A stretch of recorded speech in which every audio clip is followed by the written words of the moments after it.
वालेकुम सलाम। ईद मुबारक भाउ। खैर मुबारक अदा। ॿियो ख़बर कुर्बानी कई वे? हा दा। अच्छा पोइ असांखे गोश्त त ॾिजो। अदा गोश्त हल गया यार। कीअं यार हलियो? यार गरीबन को ॾिसण से गोश्त हल गया। ॾिस मथां काथे पियो हुजे यार होवे आ त ॾेऊं न हा यार। बाए बोतल पी। बोतल असां पंहिंजी पींदासीं गोश्त न नथी तुंहिंजी बोतल केरु पींदो? ज़ुल्म आहे ॿियो छा काॾो गोश्त ई नथो मिले।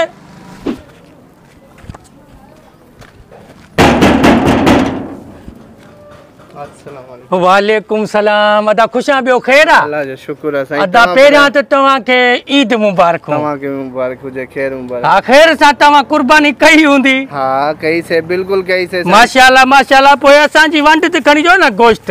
अदा गोश्त हुयो खपी हो सजो। कीअं खपी हो यार? असांखे गोश्त ॾियो न। तव्हां लेट आया वे बस असां पूरो करे छॾियोसीं। ॾिस मथां काथे पियो हुजे हुजे आ त साईं ॾियूं अचो बोतल पियूं तव्हां। छड़ो बोतलनि जी सलाह हणो। गोश्त कोई ॾे ई नथो। तो अगले साल ॾिसंदासीं। अगले साल को जीरो को मरे को भुरे को जिंदा रहे गोश्त ही नथो मिले यार। जुल्म काॾे मरा।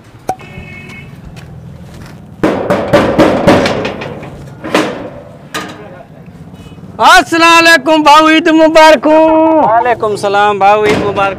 खैर मुबारक खैर मुबारक। ॾियो ख़बर कुर्बानी कई अथव? ना भाऊ कुर्बानी न कई आहे। अञा न कई अथव? ना। अच्छा माना ढोर कहिड़ो कुओं था? छेलो वरितो आहे। छेलो माशाल्लाह कचड़ो गोश्त हूंदो। इहो कुर्ब कंजो। हे कली जेको आहे रखी छॾ घर जे महिल कुओं न पोइ हिन में थोरो गोश्त ॾिजो। भाऊ कली मां न वठंदो छाजे करे असांजी संगत साथ मिट माइट काफ़ी न उन्हनि में ई पूरो थी वेंदो। पोइ संगत साथ मिट माइट घणा तो में कुओं न लेलो काॾो पूरो थींदो हुए यार। तव्हां ॾिसो कोई कुझु रखो। गोश्त ई काॾो नथो मिले। गोश्त हूंदो ई ग़रीबनि जे लाइ। इहो रवाज ते गोश्त न हलायो। तव्हां ई कजो ईंदा साल अचिजो तव्हांजे लाइ रखी छॾींदासीं। सो बाक़ी तव्हां जेकॾहिं बोतल पियो त मां खणी अचां। हिकु साल पूरो इंतज़ारु कयो आहे इन ॾींहं जो त ग़रीबनि खे गोश्त मिलंदो। असां कॾहिं गोश्त ई न खाधो आहे। इन ॾींहं जो इंतज़ारु कयो त गोश्त मिलंदो असां खाईंदासीं। उहो ई तव्हां रवाज ते हलायो था त पोइ असां काॾो खाईंदासीं। संगत खे ॾियो था मिट माइट खे को ग़रीबनि जो ॾिसो। असां ग़रीबनि खे ॾियो। तव्हांजी कुर्बानी असां ते क़बूल थींदी। होॾे कोन थींदी वे संगत साथ में। उहो बाद में खणी संगत साथ खे कुई खवाईंदो। चरिया थिया वला चार संगत साथ खे ॾींदासीं मिट माइटनि खे ॾींदासीं। इहो ई गोश्त न मिलियो। इन चंड जी संगत ई घणी आहे। अरे अरे अरे अरे पोपट खान काॾे तो घुमंदो वटे परेशान लॻो पियो छा ॻाल्हि आहे? यार गोश्त वठां थो। वॾो गॾायो जी अकेले वॾो वॾो गोश्त ॾिन था।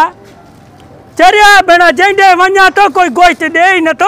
अॼुकल्ह गोश्त वरी रवाज ते हले थो। कोई चए थो मुंहिंजी संगत घणी आहे। कोई चए थो रिश्तेदार घणा आहिनि। जे ओॾो बचो त पोइ ॾींदासीं न त न आहे।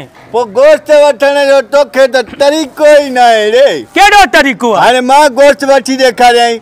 अच्छा हा तूं मां सां गॾु आहे। अच्छा कीअं वठंदे? मुंहिंजो तरीक़ो छो न आहे? मां वञी दर ते इज़त सां दर खड़कायां थो। अदा ईद मुबारक भाकुर पायां थो। ॿियो बंदूक त नथो हणनि। हाणे अरे इहे रवाज ई ख़तमु आहे न। मां न बंदूक हणंदो मां न मिसाइल। इन तो गोश्त वठी ॾेखारियां थो। अच मूंसां गॾु। हा तूं अच ॾिसां ॾिसां कीअं वठ। हाणे तूं चुप करे बीह रहो मुंहिंजो कमु आहे। हा साईं ॾिसां कीअं थो वठे गोश्त। माले दारो हिकिड़ो ज़रूरी ऐलान ॿुधो। जिन माले वारनि गोश्त फ्रिजनि में भरे रखियो आहे उन्हनि सां कारवाई थींदी। जेकॾहिं जंहिंजे घर जे फ्रिज मां गोश्त निकितो उन ते 20,000 टटी ऐं 2 साल सज़ा मिलंदी उनखे।